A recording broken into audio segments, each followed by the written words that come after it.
morning, everyone. Thank you for attending our last webinar in our four-part webinar series supporting the student journey, a life cycle approach. So this series has highlighted the different stages in the international student life cycle. And in today's webinar, we will be looking at how institutions can support international students as they graduate. My name is Nelly Tink, and I'm the Senior Manager of Events and Stakeholder Engagement at the BC Council for International Education. Before we get started, it's important to acknowledge that at BCCIE, we live and work on the unceded traditional territories of the Coast Salish peoples of the Musqueam, Squamish, and Tsleil-Waututh nations. Now, on to a few housekeeping items. If you have any questions, please use the Q&A function to submit them. If you require any technical assistance, you can also use the chat function, and one of my colleagues will help you. And then I would also like to introduce our moderator for today, who also has been moderating all the other webinars in our series, Ruben Onyango, Director of International Student Services at Thompson Rivers University. Over to you, Ruben. Thank you, Nelly. Good morning, colleagues, and thank you for participating today. I'm joining you from Ontario's Kamloops campus, which is situated on the traditional lands of the Kamloops to Secwepemc, within Secwepemcúlecw, the traditional and unceded territory of the Secwepemc Nation. It's been a pleasure moderating this webinar series, and I appreciate my colleagues at BCCIE, as well as colleagues from across the country who have shared best practices, strategies, challenges, and tools for holistic student journey all the way from pre-arrival to graduation. Last week, we discussed supports offered to students after arrival in Canada, and today we'll look at the tail end of those supports as we prepare students for life beyond graduation. We know that the main goal for many students is obtaining a credential, but there are many opportunities for students to grow in other areas: co-op, practicums, study abroad, volunteering, attending conferences, sports, and other cultural activities as well. We are in the business of graduating global citizens who will go on to make an impact in our communities and around the world, and the learning opportunities we offer students help with the next steps in that journey. Joining me today to discuss some of these supports and opportunities are Rochelle Manchinsky, the Manager of Student Experience and Planning at the University of Northern British Columbia in Prince George, BC, and Rebecca Dernfeld, Career Educator at the University of British Columbia's Career Center in Vancouver, BC. As with previous webinars, we've incorporated questions submitted as part of your registration process in our discussion. I will now pass it on to our guest speakers who will start off with brief presentations. Rochelle, please take it away. Good morning, everybody. My name is Rochelle Manchinsky. I am the Manager of Student Experience and Planning at the University of Northern British Columbia. Before I begin, I do want to acknowledge the territory that I live, work, and play upon, and that is the traditional unceded territories of the Lheidli First Nations. Lheidli means the confluence of the two rivers, and that is the Nechako and Fraser River. Here pictured is the Nechako River in the fall season, which is beautiful at that time of year. Thank you very much, Rochelle. Rebecca, go ahead. Hi, I'm Rebecca Dernfeld. I am the Career Educator at the UBC Career Center. So I will be speaking briefly about supporting post-graduation transitions at UBC. And I would also like to acknowledge that the land on which I have the pleasure of working on today is at the UBC Vancouver campus on the traditional, ancestral, and unceded territory of the Musqueam people. In terms of our numbers, UBC is home to 34% of international undergraduates and graduate students from over 160 countries. The majority come from China, India, the US, and Iran. We do take into consideration for international student experiences the overall journey that international students will take while they're at UBC. So it's the idea here is to support students through their entire journey, including post-graduation transitions, so that they can be supported for when they are leaving or exiting from UBC. UBC provides step-by-step instructions on a range of topics related to life as an international student and graduate of the university, including the immigration journey, where international students and graduates can work, what happens after graduating, what is required for different experiences in Canada, and topics like health insurance. We recognize that this process can be complicated and not always familiar to students. So the information is provided in both a visual mapping format on the international students' journey during their time at UBC and after graduation. We also provide a number of tutorials to give graduates ownership of their own process. This can include an overview of the process of their journey, creating their own document checklists, gathering required documents, completing application forms, what happens after they applied, and so on. And students do have access to, of course, advising services, as well as a number of workshops that they can attend to learn more about what this journey will look like. I just want to touch briefly on the UBC Career Center. We abide by a philosophy found in the Assessing Key Predictors of Career Success, Development and Validation of the Career Resources Questionnaire by Andreas Hershey. We focus on career success being both objective success, which can be externally verified and assessed in terms of salary and promotions, for example, as well as subjective success, which is referring to the subjective evaluation about career progress according to one's own criteria. So what we tend to do here is utilize very often our alumni relations, especially our international graduates who are now alumni of UBC. And when we look at the categories of objective and subjective career planning for our students, we focus on career confidence, career exploration, job market knowledge, and network creation. And just briefly, some examples of what this looks like. We do run a week-long event called Launch Your Career in Canada through our UBC Career Center. This is for international students who will be exiting the university. It is an annual career development intensive. It's open to international and graduate students. It's 4 events in 1 week. Students have a chance to learn from international alumni who have been at UBC and where they are now. They can practice their job search skills in a low stakes environment and build their confidence in terms of their next steps. And here you'll see the 4 different sessions that we do run. We do have very solid attendance numbers. We run these virtually as well as doing an in-person ask hiring managers and alumni how to get a recruitment event. And this year we had over 25 international alumni and over 150 students attending.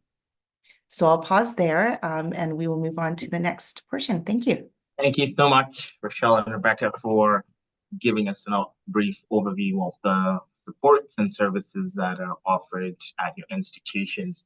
So for now, we'll continue the discussion and we'll base it off of a few questions that have been prepared here. The first one will go to Rebecca. How can institutions foster continued community engagement among international alumni post-graduation?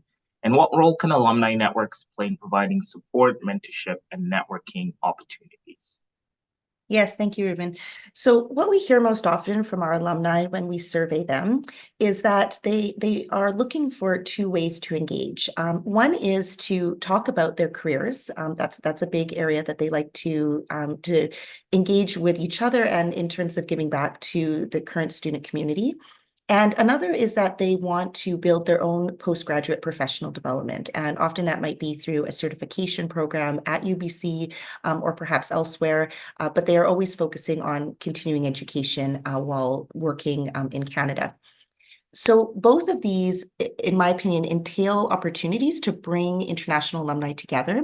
Either it's where they can be together to engage with current students at on-campus or virtual events, and or through engagement with one another in continuing education programs. What has been happening at UBC is, and it's nice to see, is that there are a number of department-focused events that bring in international alumni into particular departments where they can talk about their own experiences within a certain program at UBC and share their insights into what their next steps around their career journey has looked like. We also see that certain faculties are doing alumni portfolios. Now, this is a great way for alumni to share their stories through a Q&A posted representation of their journey, as well as the opportunity for them to see what other alumni from their particular faculty have done, where they've gone. These can be both domestic and international graduates. And in addition, as I mentioned in my presentation, we really like to run events that focus on international alumni community. So for example, the Launch Your Career in Canada that happens each year, that's a great way to specifically bring in international professionals into the back onto the campus, either virtually or in person. And finally, what we do like to do is either events that are focused on, say, international students, where we bring these professionals together to engage with one another as well as with the students themselves, or focused on a particular industry.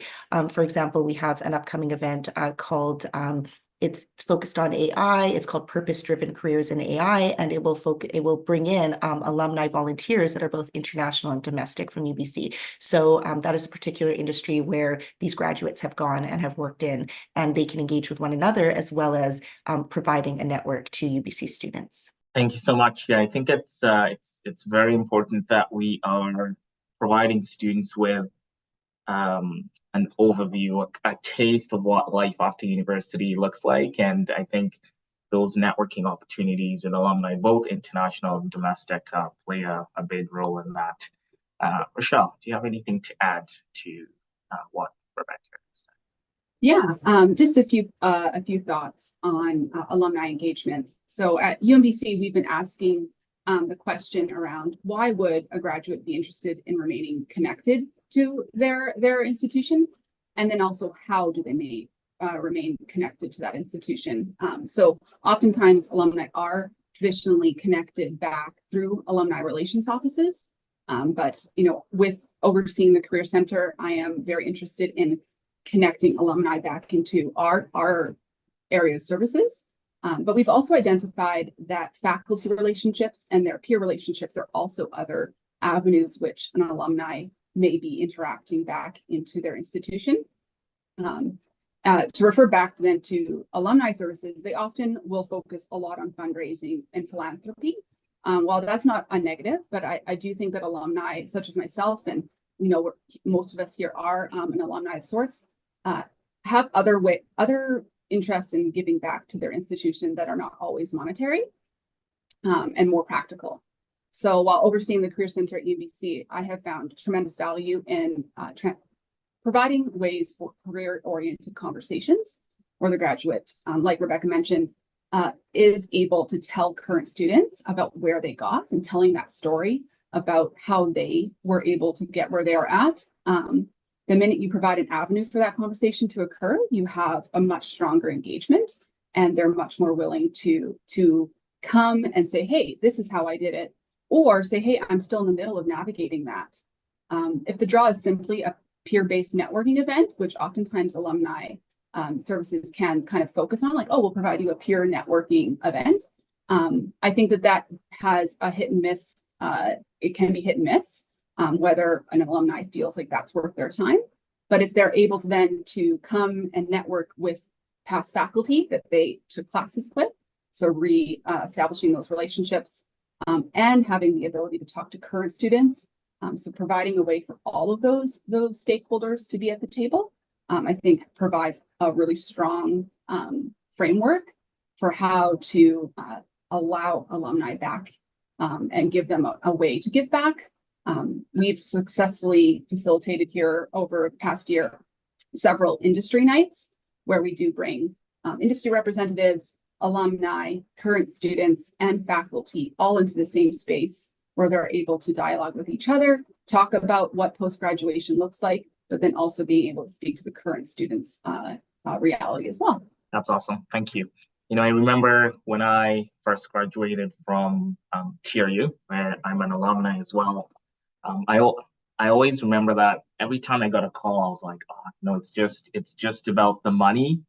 But I think over time, I've noticed that, I've realized that there are many more benefits to being an alumni than just the monetary contributions. And, there's lots of opportunities to interact with fellow alumni across the country. We host alumni events all across the country, and we've just we're looking at hosting some events internationally. So, it's good for us to engage international students before they get out the door. So that was really good. All right, second discussion question. Michelle, you'll take this one.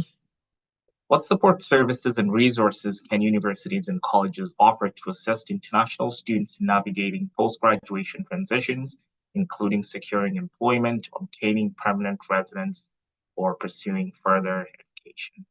Yeah, so at UBC, our strategy to post-graduation transition is multifaceted. In the Career Center, our approach is to create work-integrated learning opportunities while the student is still in their program. This may be a co-op, but also includes short-term work placements like internships or study abroad opportunities. We are at the beginning of creating a WIL strategy that is pan-institutional, that will have faculty as a key relationship factor in that, because we do believe that faculty are often holding these industry relationships themselves and have lots of connections. They're also very keen, obviously, to propel the student learning journey along. And so working together with faculty is one way that we're looking to assist students, and doing that in a collaborative way across the institution. A student service department can only do so much to facilitate WIL and work integrated learning. We have to work with faculty to do this work. With attention to international students, I actually did my my graduate work focused on international students with how their employment journeys were looking post-graduation. So I'm just going to quickly share my screen again and bring that up. We found in my research that I did at the graduate level, we asked several questions as part of the team. We asked several questions around what they found to be challenging. So the first graph wages of international students that we surveyed, and a lot of them were making minimum wage. And then we asked them what their top challenges were related to employment. And I was particularly interested in the gendered factors here. So that's why we have female and male broken out there. But one of the top challenges was finding a job in my related field of study, obtaining work-related references, and limited opportunities in our city and region. And we also asked them who they sought help from in their employment journey. And by and large, many students look to their friends and classmates and roommates to help them along, as opposed to looking to professionals or those that represented the institution. So at UBC, we want to address these challenges and help the students through. And part of that, I believe, is in the power of belonging. That begins early on to help inform strong post-graduation transition, especially for international students. So as students form their identity, I am a student at UMBC. Their motivation increases, impacting their academic and program progression positively. Establishing a relationship of trust with the institution, I believe, is key during this transition and this identity formation period. We want the student to look to the institution to be able and to trust them and ask for help. Not necessarily that looking to their peers is a negative, but there is tremendous value in looking to the professional services that are available to them. So I think for the international student experience, looking to provide that level of trust as they form their identity relationship around being a student. And then as they progress through their program and enter into that post-graduation transition period, what we would like is for them to form their identity around being a alumni of that institution, and are more likely to engage and be able to give back to the institution. So in terms of how we also then want to help them during that program progression, so that they're able to transition effectively, we're looking at UMBC, we're looking to create many more resources and videos, resources especially, because we have found that international students, and I believe domestic students as well, are often not aware of the resources available to them. And we've been putting on workshops and different opportunities for our students to participate in, but sometimes those workshops are not attended at the same rate that we would like. And so right now we're in a period of trying to adjust and see what else. And so one of those ideas on the table is to create on-demand resources.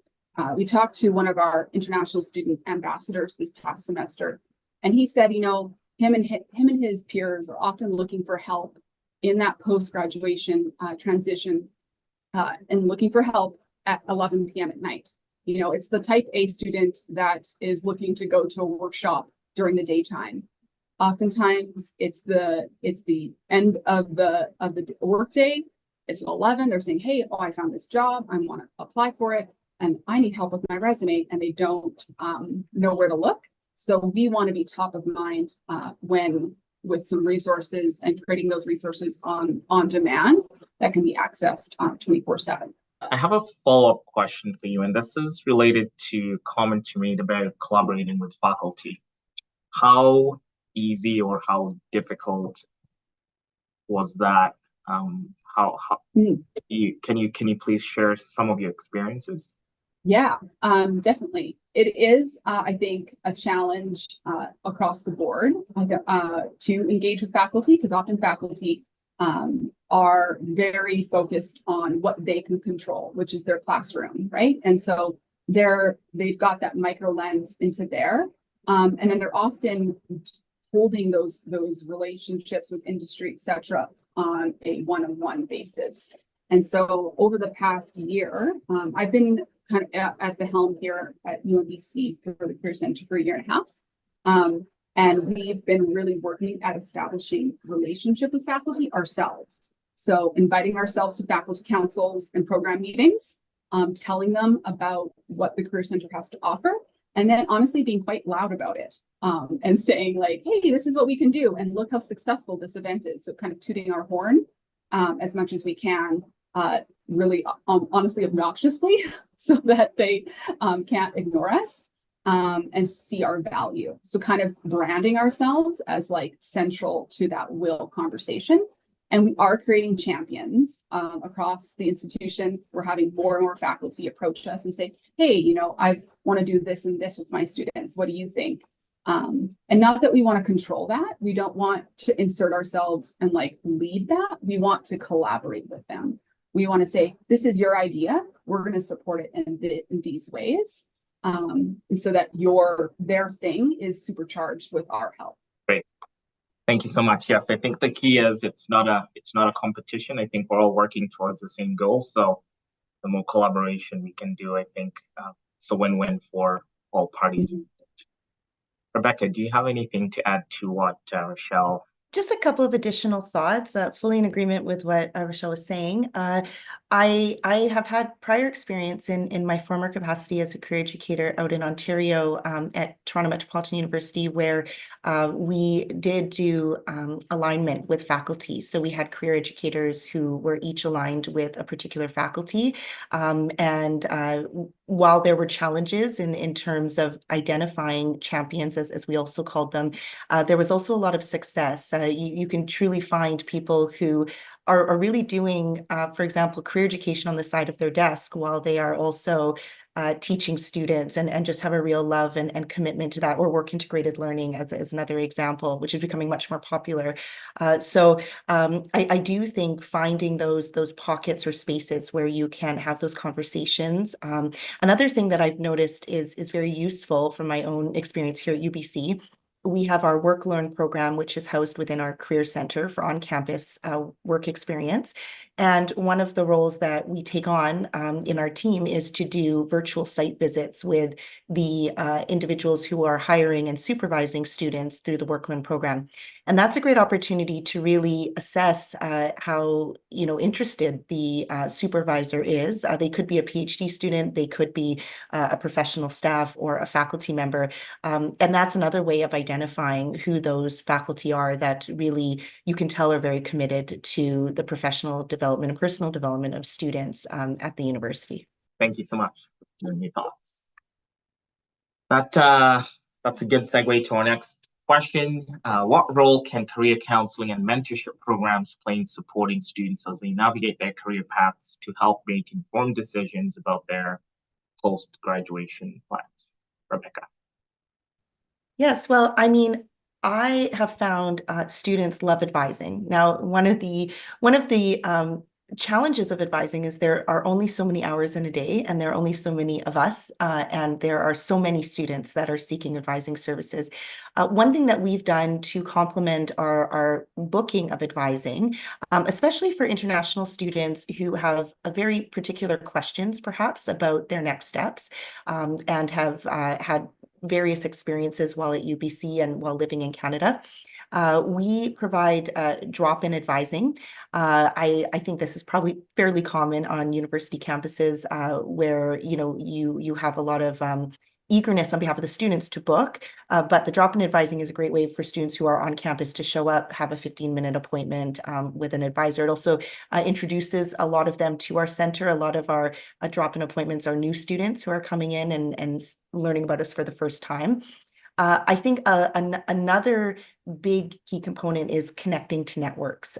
We have noticed, especially for both international and domestic students, when they are learning about the networks that exist for them, and also focusing on the aspect of what is purposeful for them in terms of why they are seeking out their network. So as opposed to only focusing on maybe what we would go back to that objective success, such as securing a job or earning a certain income after they've graduated, the subjective success comes into play, building their confidence in feeling that they are being heard and listened to by industry professionals who share an interest, a similar interest in terms of what they studied, or even their own life experience while navigating the process of education and life in Canada. We use a number of resources and tools and programming to help students connect to networks. And we really want to reduce barriers around what that process looks like, being mindful that students connect in various ways, and they may also be adjusting to certain conditions within a Canadian context that may make them feel that they are not, ready to reach out to a network. So that would be a big aspect of our career counseling and mentorship. Also building work experience. I know we've talked about the various ways that work experience through work integrated learning or through on-campus programming, co-op, and so on. A big portion of what we do is to help students understand how that experience is transferable to the labor market. So thinking about soft skills, hard skills, having them understand that their university on-campus experience is not dismissed by industry professionals, and it does add value. Of course, we do share a lot of resources, and one thing I'd like to emphasize here, and I think this is very common nowadays, is being able to articulate effectively within your own department the resources that exist elsewhere, and also be able to collaborate through interdepartmental relationships. For example, I am not an expert in international student services. I'm not certified in that regard. And we have a great team that does that work. When we did our Launch Your Career in Canada, one of our first session or second session was about obtaining a work permit after graduation. We had a big cohort of students attend, and of course we invited our experts in that arena to speak, but we hosted. So it's a nice way for students to learn about various resources and how we work together and partner up. And finally, the last piece I would say is really talking to our students about the communities that they can get involved in after they graduate. So this is a really nice way to help them inform their decisions around their next steps.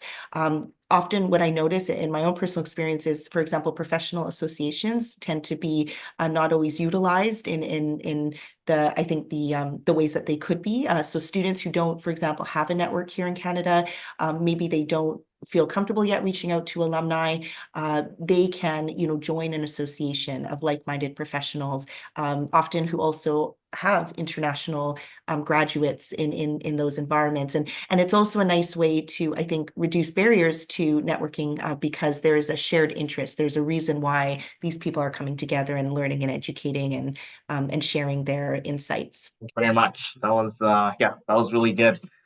Again, collaboration, I guess, is key, and I really like how you mentioned that you're not the experts in everything, so you stick to what you're good at, but you invite your colleagues to your sessions. I think that's, I was just thinking when you're saying that we don't do enough of that on our campus here at TRU. So that's at least one thing that I'll take away from this webinar. Rochelle, do you have anything to add to that? Yeah, just briefly, I totally agree. Collaboration, I think, is key to career counseling, mentorship, and advising. At UBC, we are a small institution, so our career center actually just has 3 staff. And then we have our student advising department, which I also oversee. So collaboration between those 2 units, I facilitate, and we're working on creating more opportunities for them to work more closely together so that the advisors themselves are able to have career conversations with students while they're giving them program information. Though with that, there comes some challenges, and one of that is PD, because the advisors, not all of them, they're not all career counselors, and so making sure that we're leaning on each other as much as we can, and saying, hey, I don't know the answer to a student question, but I'm going to get you the resources. I'm going to get you some information, and not doing that handoff very intentionally when appropriate. And also we're looking at growing a career ambassador program. So having a peer-to-peer resume help is something that we're doing right now as well. And that's been fairly successful at a small scale. And so we're looking to grow it and make sure that that peer-to-peer piece is really important too. Thank you. Yeah, peer mentor groups are, I think, becoming quite popular. And, we always say that in as much as we can provide students all the information they need, students rely on other students' experiences. They want to hear from somebody else who has gone through the same experience. So I think that's a great idea. All right, next question is, how can universities and colleges collaborate with government agencies, employers, and community organizations to address barriers faced by international graduates in accessing employment and integrating into Canadian society? So at UMBC in our career center, we're tracking those relationships with government agencies, employers, and community organizations as our central kind of strategy at the moment. Creating a system where we're able to track who our people are in each of those spaces. We put on a really massive career fair every year, and employers are very eager to have access to our students, both domestic and international. And we learned that some of these employers are also interested in sponsorship and philanthropy, but they're also interested in doing co-op, which they may not have known prior to, or they're interested in coming to campus and entering into a classroom space and helping a faculty member with some industry-specific information. So we want to be able to track the relationships and a centralized space, which at the Career Center, we are positioned to do so. So we're creating a system where we're able to hold the relationship, but then also branch it out strategically. And then facilitate that relationship for the students so that they're able to access those resources as well. So they're more visible to the students and breaking down some of the barriers of what for them to articulate what they may want to do.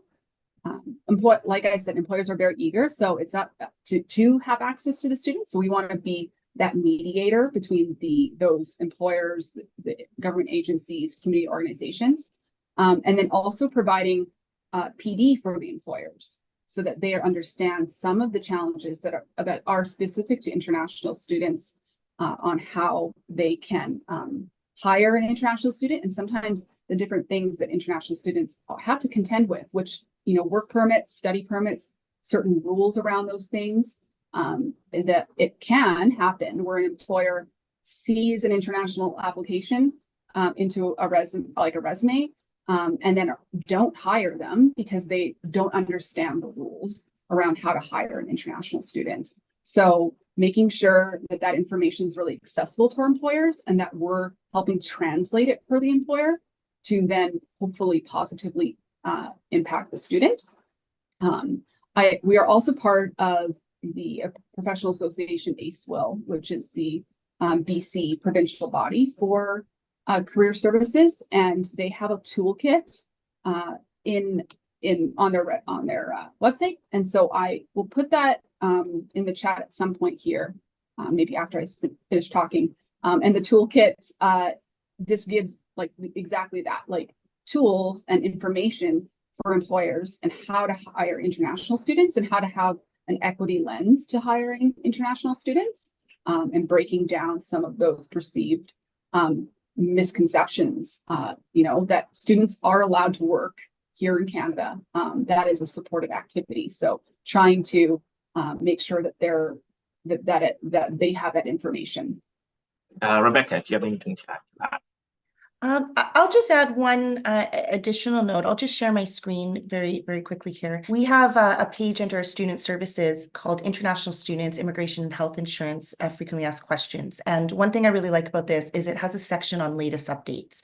So I think this is very valuable because information changes so quickly, from at least from what I see around things like work permits or staying in Canada and so on. And so being able to share with students and giving them the chance to have some agency over this process by navigating latest updates, so that they can share that information either when they're interviewing or with employers, or for them to understand where they are situated in terms of their journey is very useful.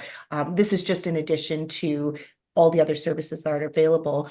I tend to find, and this is from my experience, that international students and graduates tend to come back to their post-secondary institution to ask questions around how to navigate these processes. And so if we are able to have that information on hand, even for after they've left university, and have services available to them as alumni, so that they don't feel there is a barrier to returning and asking some follow-up questions, then I think that is really essential for being able to reduce the barriers, and also in addition to being able to understand what the government agencies are doing, and provide most up-to-date information as we can. Thank you very much. Yeah, it's very interesting that nowadays more and more students are coming to see us for supports well after they've graduated, and some of it is related to barriers they face when trying to get employment post-graduation. Employers don't always have the right information, or they don't have the most up-to-date information, and sometimes students lose those valuable opportunities. So the ability of institutions to continue to support students and their families post-graduation is key. And I'll also say, Rebecca, that I love the visual mapping and the information on the UBC website. It's was always my go-to, and I think something that we aspire to get to you. So good job there. All right, so that is all the questions that we have for today. So I'll open it up to the audience. If you have any questions, you can type them or you can mute yourself if that's possible, Nelly and Morgan, and then we'll wrap it up. Okay, I see there was a question in the chat and Rebecca has answered it, and there's some resources shared in the chat. And again, we incorporated a lot of your questions in our discussion today. So maybe I will wrap it up for now, but Rochelle and Rebecca, do you have any parting words of advice to attendees and to professionals in the industry who are we're all, I think, striving to provide the best supports to our students as they're on their way out? What advice can you give to those of us who are, maybe we're not at your level, but we're trying to come up with systems and trying to, navigate those silos, break down the silos at our institutions? In terms of just wrapping up our discussion today, I do think that building a relationship of trust, both with the student, but then also with employers and with faculty, that those three things. So not if we focus entirely on the student, we're not able then to effectively connect the student to employers. So we want to have a strong relationship with employers. And then, like I mentioned before, having a strong relationship with faculty.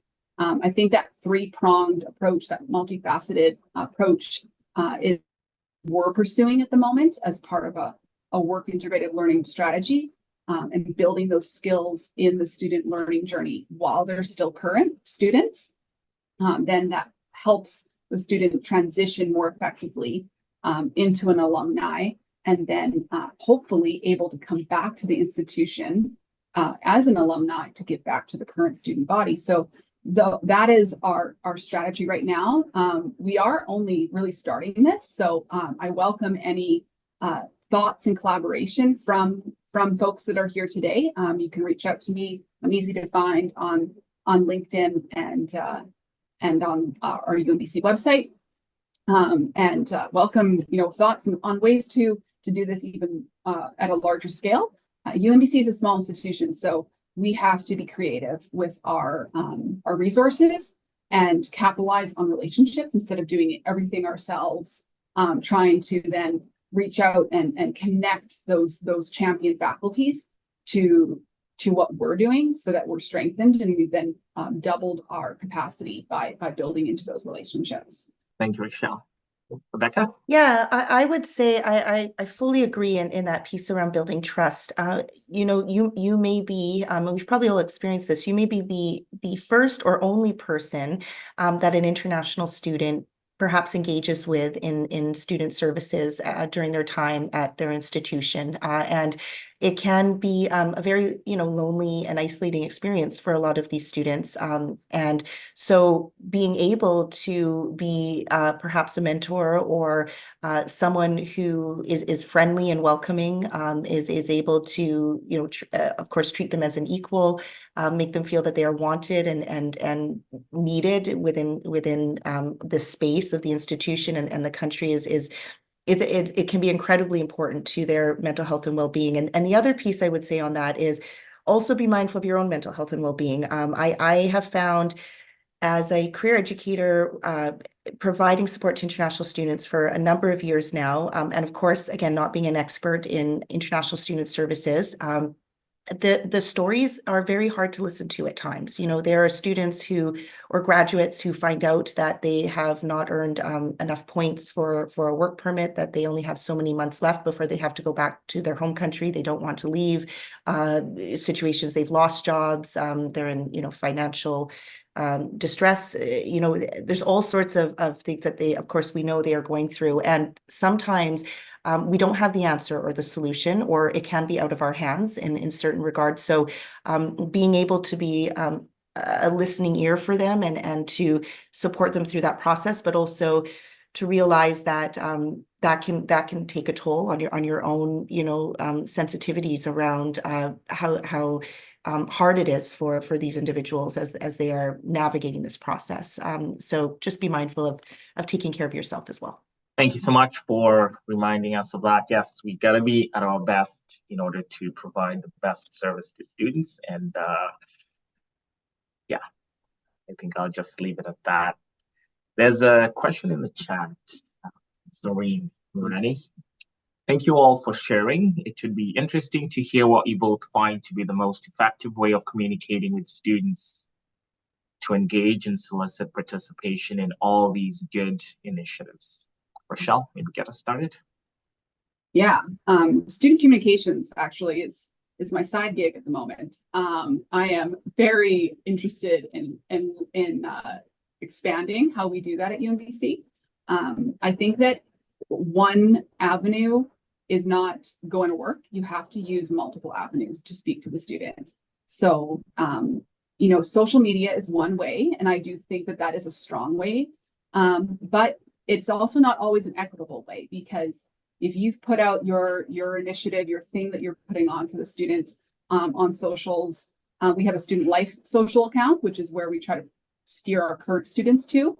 And then we have the UNBC corporate account that does a lot more bigger picture stuff and marketing. So we put a lot of our stuff on student life, but if the student doesn't see it, then they've missed out on the opportunity. So it's not always accessible, and it doesn't always, depends on how you make the post, if it stays up or if it like kind of disappears after a while. So those are different things you have to contend with. So I think social media is a strong way, but it's not the only way. Making sure that your website driving your traffic, your student traffic back to the website is your source of truth is a best practice principle that we need to follow. And then right now I'm exploring how to utilize emailing, and we have a CRM that we're kind of bringing up online. So making sure that our campaigns to the student are regular, targeted, and relevant. There's always that complaint that, oh, a student gets too many emails, we don't want to email them. Well, my philosophy around that is they'll pay attention to your email if you make it relevant to them. And so it's very specific how you create your email campaigns so that they pay attention, they grab the student's attention. So using all of those ways, I think you have a better chance of getting the students' attention. With that said, students right now, I think, are in a different space than they were 10, 20 years ago when I was an undergrad, even because they are trying to work more while they're studying. So they're not always on campus. They're not always able to participate in what we're putting on. So a lot of efforts going into putting on our programming. We have low engagement, and you're like, oh, darn, that sucks. But it didn't suck. It just means that the student was busy and we weren't able to capture them at that moment. So making it accessible to them at all hours. And so that's kind of where we're going right now, is trying to make on-demand resources, and not like a long videos or things like that, actually short snippets, and trying to anticipate what the student question is ahead of time so that they have that answer when they ask the question. So on demand. Yeah. Thank you. Rebecca? Yeah, I'll just add briefly here. My personal philosophy, and I think this is for a lot of us, in addition to what was shared, is going to where the students are, and that is difficult because, as was noted, they're busy. They're not always on campus anymore. There's a lot of virtual learning as well as in-person learning, but with virtual learning comes opportunities to engage virtually as well. So the issue here is that there's, again, only so many of us and only so much time in a day. Sometimes this requires weekend commitments, but I've noticed that when we go to student-led or other departmental-led events where students are congregating, or they may show up to because it's within perhaps their comfort zone, so to speak, of this, they know each other, they know it's a faculty member, for example, who has put something on, and we are there either speaking or have a booth, then, it's an opportunity to be right in front of them at a specific opportunity where they might be tuned into what we have to say. In addition to going and boothing, what I have found most useful is often word of mouth is a big way of how students learn about what's available and will share with one another what is useful. So for example, last weekend we had our multidisciplinary undergraduate research conference. We had a booth there, but I took some time to actually walk through the poster presentations, talk to the students who are presenting their posters, talk to them about the work that we do. And, my hope is that they then start to connect those dots, and start to see that we are of use, that we are available. They tell their peers. And so, sometimes it's a bit piecemeal, but in addition, I think too, with the social media, which is great, emailing the students and getting the word out there. If I can be where they are at, then that can be incredibly helpful, but also being mindful of capacity and that it isn't always possible to do so. Thank you very much. Yeah, it's, I think key message here is meet students where they are.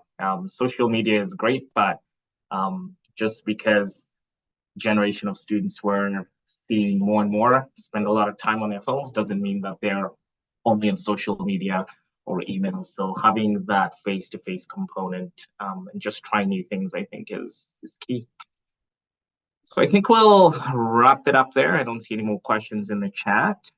So this concludes today's webinar and series as a whole. Rochelle and Rebecca, thank you so much for the lively discussion.